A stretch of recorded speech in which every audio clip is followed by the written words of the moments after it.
검사가 정치적으로 편향된 것은 부패한 것과 같다는 점을 명심해야 합니다.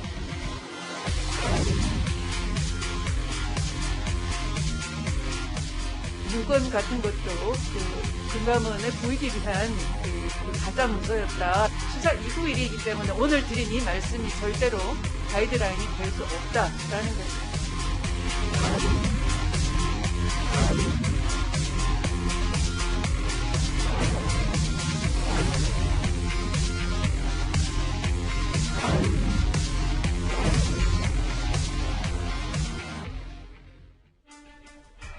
예, 오늘 뉴스탑10도 이렇게 전관계 로비 의혹이 불거진 초대형 금융사기 사건 옵티머스 얘기부터 먼저 해보겠습니다. 윤석열 총장이 칼을 빼들었습니다. 기존 이성윤 서울중앙지검장이 요청한 검사 파견보다 더 수사팀을 늘리라고 지시한 건데요.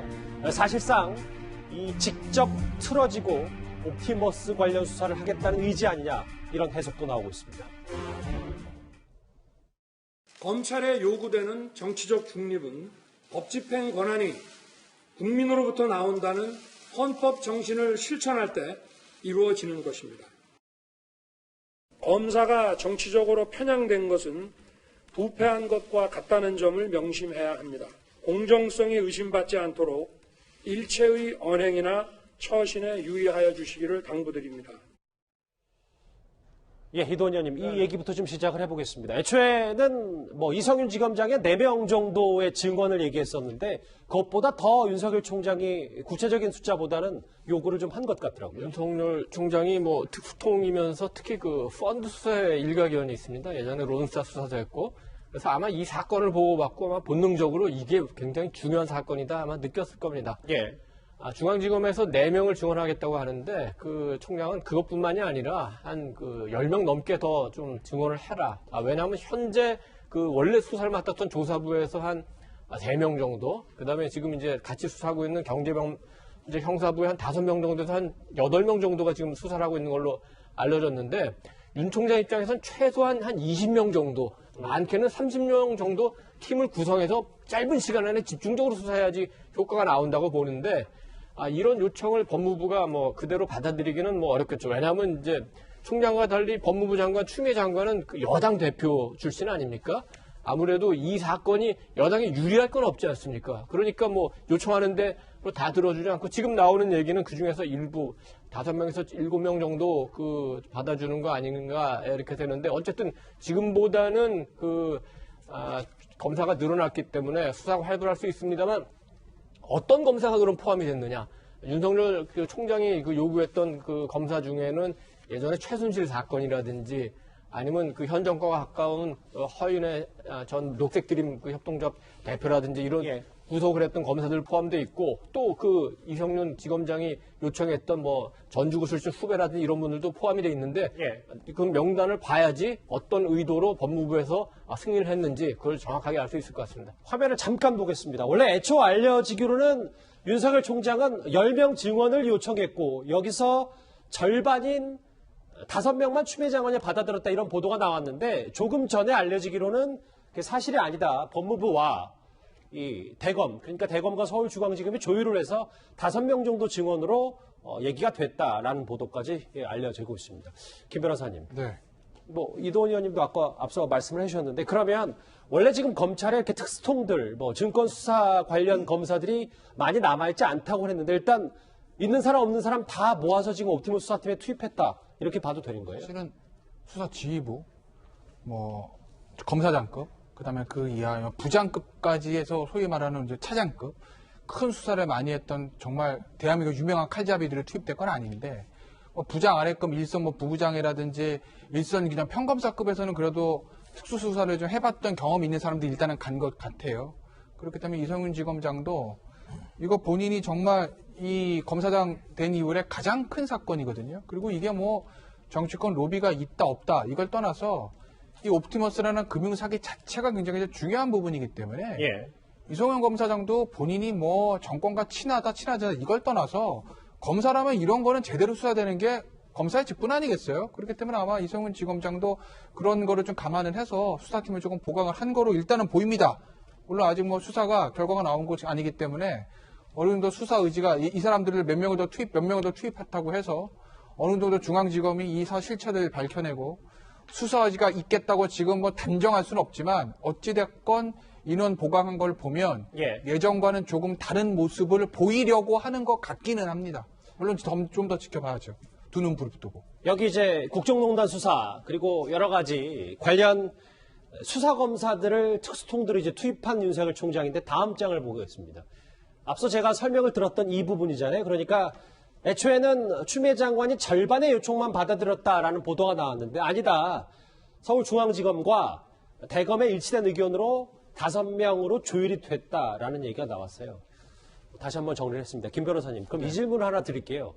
윤 총장이 최근의 움직임 중에 가장 뭔가 의지를 보이는 거 아니냐. 그럼 이 의지가 윤 총장과 혹은 대검찰청이 뭔가 구체적으로 이 옵티머스 사건에서 확보했으니까 이런 움직임 아니냐. 하는 해석도 가능합니다. 글쎄 뭐 중앙지검은 좀 시시콜거리 대검의 윤석열 총장에게 보고한 것을 알려드리지 않고 언론 보도 따르면 윤석열 총장이 처음에 이 사건 배당한 이후에 보고받지 못하고 언론 보도를 통해서 알았다. 사후에 보고를 받았다. 현재. 그렇기 때문에 어느 정도 이 사건의 보고를 받았는지 모르겠으나 이거 일종의 명분 싸움이거든요. 예를 들어서 중앙지검하고 윤석열 총장하고 좀 부딪혔던 예를 들면 뭐 한동훈 검사장 사건이라든지 이런 사건들은 사실은 피야 구분이 가능한 사건이고 정치적으로 정부와 친하지 않다. 속담 말로 친정부 반정부 이렇게 나눌 수 있는 조금 정치성이 짙은 사건이긴 한데 이거는 물론 권력형 게이트로 저도 비화될 소지가 다분하다고 봅니다만 설사 권력형 게이트가 아니라고 하더라도 사건 자체만 봐도 금융사기 사건 말도 안 되는 펀드를 만들어서 서민들의 소액 다중 피해자가 엄청나게 발생한 사건이거든요. 피해가 5천억입니다. 그리고 지금 여기저기서 로비한 흔적들, 권력형 게이트 문제 빼고 나서라도요. 그런 문제가 나오기 때문에 사건 자체로 봐도 야 이건 철저히 수사해야 되는 거 아니야 라는 윤석열 총장의 말이 명분이 있는 거죠. 그렇기 때문에 그런 윤석열 총장이 이거 철저히 수사해야 돼 라는 이 명분을 법무부하고 중앙지검이 거기에 대해서 아닌데요 라고 할 수 있는 사안이 아니에요. 그렇기 때문에 다른 사건과는 다르게 이 사건에 관해서는 총장의 어떤 명령과 수사 지휘에 힘이 좀 실리는 거죠. 알겠습니다. 그리고 조금 전에 전해드렸던 것처럼 추미애 장관은 윤석열 총장의 요청안에 답변을 내놨습니다. 먼저 지난 국감장의 발언부터 다시 들어보겠습니다. 수사하는 신용만 하다가 사건을 덮어버리는 거 아니냐 하는 의혹이 많습니다. 금감원 조사 등에 대비한 허위 문건이라고 주장하는 것으로 알고 있습니다. 청와대 및 여권 관계자 13명의 실명이 기재되어 있다고 하는데 보도는 전혀 사실과 다르다. 정권범죄 합수단에 대해서 저는 폐지가 잘못됐다. 이 살려놔야 되는 거 아니냐 하는 지적을 좀 하고 싶고요. 합수단은 폐지가 됐지만 금융조사 형사부 1, 2부가 있고요. 내일 당장 대검이 요구하는 인력을 검토해서 적정 인원, 수사 역량 이런 걸 파악한 후에 조치를 하도록 할 생각입니다. 조상호 부대변인, 저희가 계속 인력 문제를 얘기하는 이유는 사실 추 장관과 윤 총장의 또 기싸움으로 번지지 않을까 뭐 여러 가지 우려들이 있었기 때문일 텐데 근데 사실 이 추 장관이 취임한 뒤에 원래 대검찰청이나 이런 검찰에서 지시를 하면 총장이 지시하면 다 어느 수사팀 더 증원해라 되는데 추 장관 취임 이후에 이게 좀 추 장관 쪽으로 좀 무게중심이 쏠린 거 아니겠습니까? 바뀐 거 아닌가요? 원래는 그런 부분과 관련해가지고 과거에는 비직제 수사부서, 그러니까 이제 직제에 없는데 수사부나 수사단 내지는 수사팀이 만들어지면서 그게 이제 대검의 그 총장의 지시로 이런 식으로 수사팀이 구성되어 왔었습니다. 근데 우리 이번 민주당 정부, 그러니까 문재인 정부가 출범한 이후에 핵심으로 두고 있는 것 중에 하나가 이렇게 너무 이렇게 비대해진 인지 특수수사부서를 좀 개편해서 어떤 특정 사건을 마치 표적 수사하듯이 그런 방식으로 진행하는 수사 절차나 방식을 지향하자. 그래서 일반적인 수사 프로세스에 따라 수사의 단서가 잡히면 일반 형사사건 처리 절차에 맞게 처리를 진행하자는 의미로 관련 이제 예를 들면 특수부 같은 경우도 지금 뭐 세계지검에 빼고는 다 없애버리고 그다음에 중앙지검에 3개 부서만 남기고 뭐 이런 방식으로 다 개편을 했거든요. 그러니까 그런 차원에서 대검 총장이 원래 그런 식으로 비직제 수사부서를 구성했던 관행을 없애고 정식으로 수사팀에 파견받는 형식으로 해서 법무부 장관의 명으로 구성하도록 바꾼 겁니다. 김주옥 교수님. 그런데 이제 일단 추미애 장관도 수사팀 증언하기로 결정을 하긴 했는데 앞서 저희가 화면으로 만나본 것처럼 추 장관은 이 옵티머스 내부의 증언이 담긴 내부 문건에 대해서는 신빙성을 좀 높지 않게 보고 있잖아요. 일단 뭐 아직까지는 문건 내용에 대해서 그것이 사실인지 아닌지 확인이 안 된 상황이기 때문에 뭐 추미애 장관 얘기처럼 신빙성의 의문을 제기하든 안 하든 핵심적인 문제들은 검찰에서 이 문건에 대한 수사가 들어가서 사실 확인이 돼야지만 가능할 거라는 생각이 들고요. 또 하나는 이제 말씀하신 것처럼 옵티머스가 소위 그 개인 투자자 979명 비롯해서 엄청난 투자자나 판매사들을 속여서 투자금을 모집한 그 측에서 만든 문건이기 때문에 그 문건의 사실성들을 근거로 만약에 삼는다면 좀 문제가 있을 거라 생각이 들어요. 저는 그런 측면에서는 말씀하신 것처럼 검찰이 빨리 신속하게 수사를 하고 대통령도 지금 오늘 뭐 얘기한 거에 의하면 신속한 수사, 성형없는 수사를 얘기했으니까 소위 이렇게 계속적으로 개미 투자자들이 피해를 보는 사태들을 미연에 방지하기 위해서는 발빠르게 수사를 통해서 얘기해야 될 것 같고 또 아시겠지만 투자가 계속 실패를 했었기 때문에 이 실패한 투자를 갖다가 무마하기 위한 어떤 막는 방식들과 관련된 많은 문제들이 있었다는 생각이 들기 때문에 이 부분들은 빨리 좀 수사를 진행을 해서 사실관계를 밝히는 게 중요하지 문건의 신빙성이 있냐 없냐 이런 논쟁을 하는 건 제가 볼 때는 별로 의미가 없다는 생각이 들어요. 알겠습니다. 어쨌든 검찰은 전직 금감원 국장의 주거지까지 압수수색을 하면서 이제 수사를 본격적으로 시작을 한 것 같습니다.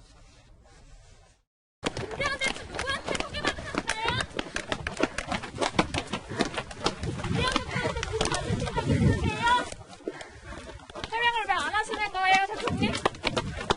어제 검찰 조사 받으셨다는데 무슨 내용 말씀하셨는지요? 어떤 내용 진술하셨어요?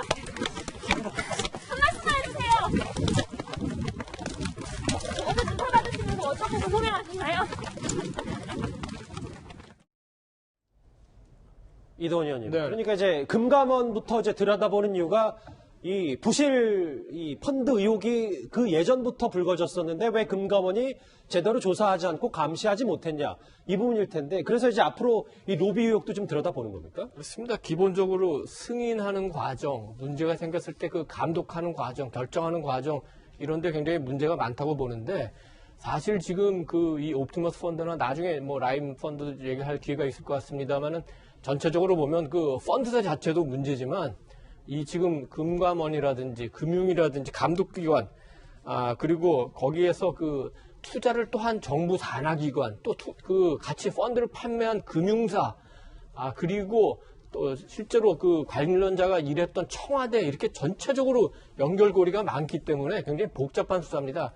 그렇지만 지금 그 금감원 같은 경우에는 조금 구체적으로 보면 뭐 매출 채권을 판다 이런 방식에 대해서 굉장히 그 의혹이 많은데도 어떻게 그런 부분이 다 넘어갔느냐 이제 집중 수사를 할 텐데 문제는 뭐냐면은 이 수사가 굉장히 전문적인 그 지식이나 경험이 필요한 분야입니다. 그래서 아까 증권 범죄 합동수사단 그 얘기도 했지만 이전 같으면 그 수사단이 있었다면은 검찰뿐만이 아니라 국세청, 금감원, 경찰 이런 관련 기관들이 같이 협업을 해서 좀 더 효과적인 수사를 할 수 있었을 텐데 지금 새로 구성된 팀이 이런 그 전문적인 분야를 얼마나 깊이 파헤칠 수 있을지 그거는 조금 더 두고 봐야 되겠습니다. 어쨌든 오늘 그 금감원 전 국장이 그 압수수색을 당하고 피의자로 소환돼서 조사를 받고 있기 때문에 일단 그 금감원에 대해서 구체적으로 본격적으로 수사는 들어간다 이렇게 보면 될 것 같습니다. 일단 뭐 수사가 겉으로 보기에는 급물살을 탄 듯해 보이는데 그런데 여전히 야당은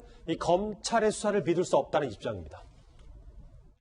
이 심판과 선수가 한 편인데 누가 그걸 믿겠습니까? 보강만 가지고 되겠습니까? 검찰은 수사도 상명하복으로 하기 때문에 수사 책임자가 누구냐가 가장 중요한 거죠.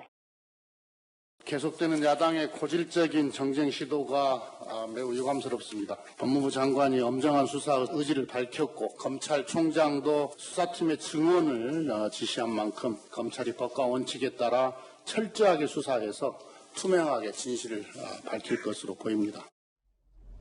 물론 뭐 조영 원내대표 오늘 오전 발언이긴 합니다만 아무리 윤 총장이 의지를 보이고 수사팀을 증언을 하더라도 기본적으로 국민의힘은 검찰 수사 못 믿겠다 뭐 이런 겁니까? 기본적으로 이성윤 검사장에 대한 어떤 불신이 야당에는 깔려 있죠. 비단 이 사건뿐만 아니라 예를 들어 한동훈 검사장 사건이라든지 그 다음에 추미애 그 여러 가지 이제 중앙지검에 있었던 여러 가지 문제들에 대해서 기본적으로 국민의힘은 너무 평양된 거 아니냐. 이성윤 중앙지검장이 같이 중립적인 것이 아니라 너무 현 정부에 기울어져 있는 것 아니냐는 시각을 갖고 있고, 그리고 이 옵티머스 사건에 대해서도 사건 초기에 불거졌을 때부터 지금 하는 것처럼 쫙 이렇게 수사가 들어간 게 아니라 조용히 있다가 언론에서 막 이거 문제 있는 거 아닙니까 하고 보도가 되니까 그때부터 움직이는 것이거든요. 떠밀리듯이.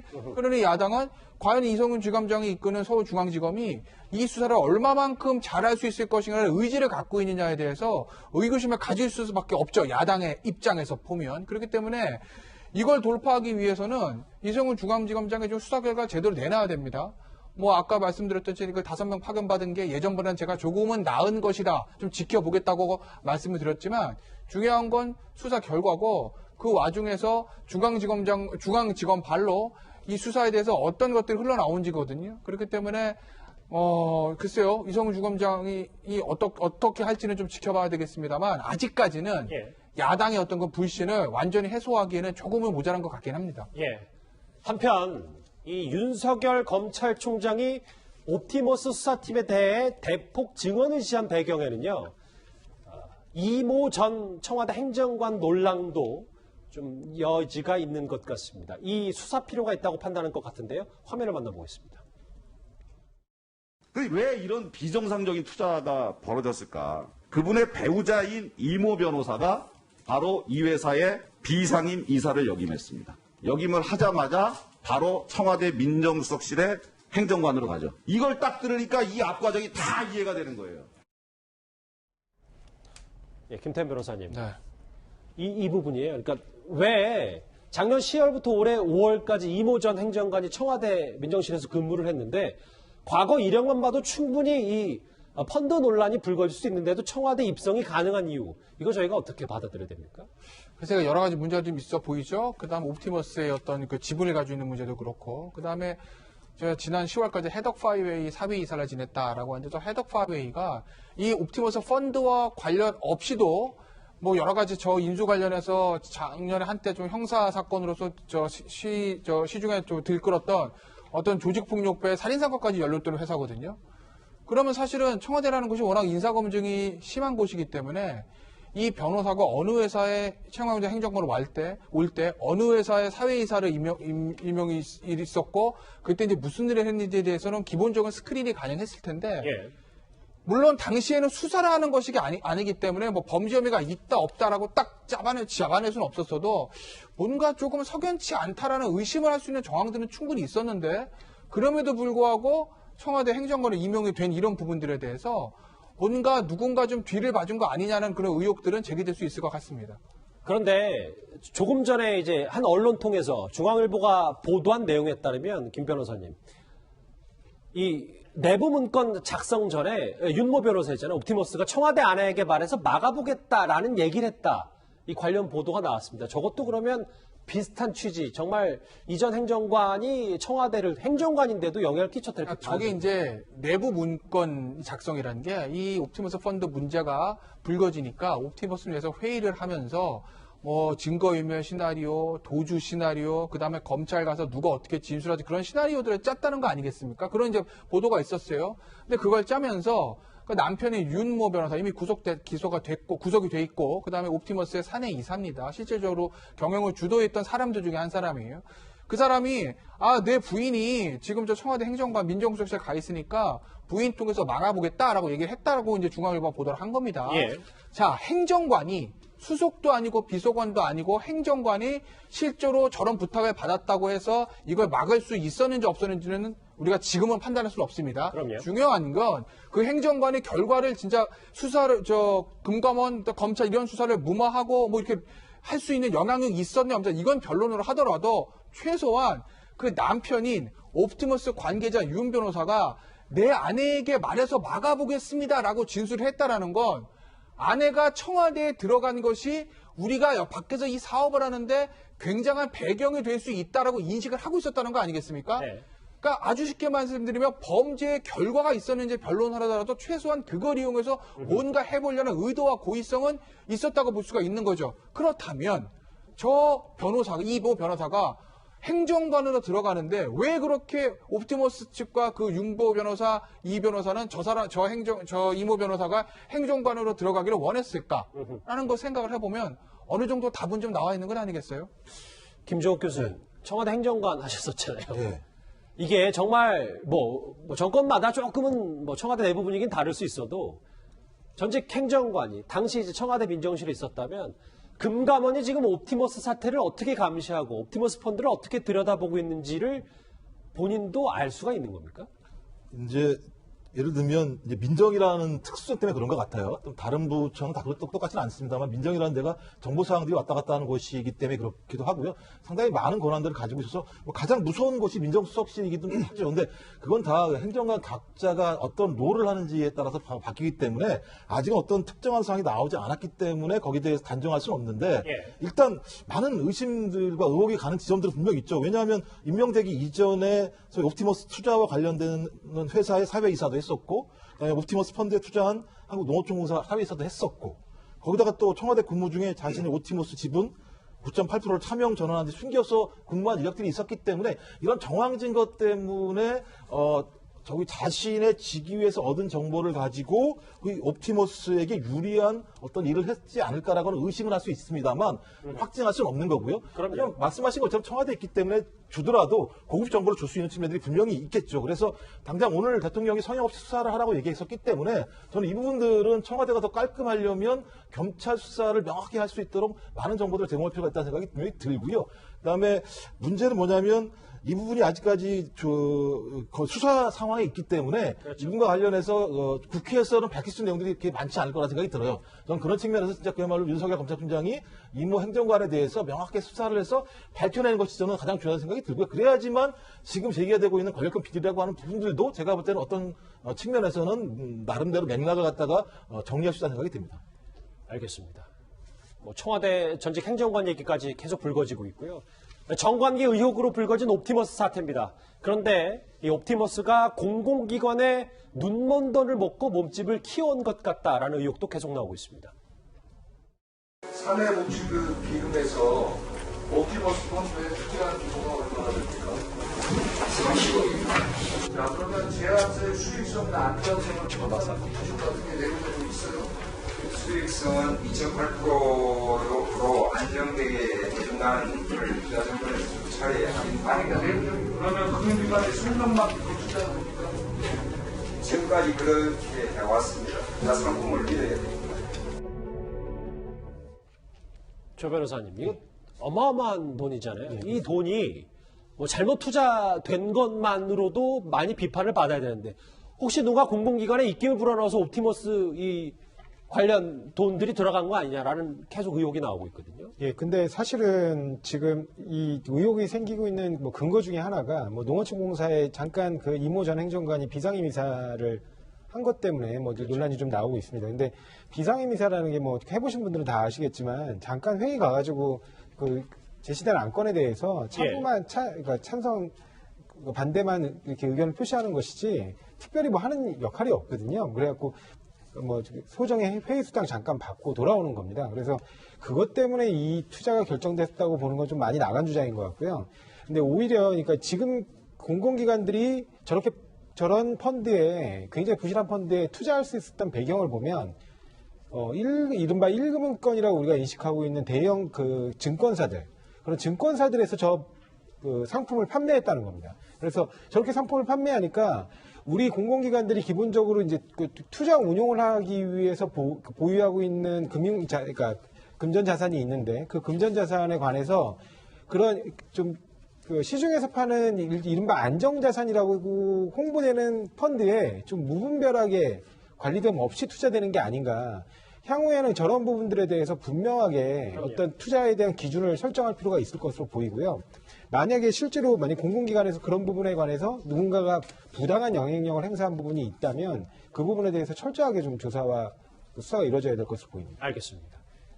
오늘 뭐 사실상 본격적인 수사 의지를 드러낸 건 아니냐라는 윤석열 총장 얘기 첫 번째 이슈로 짚어봤습니다.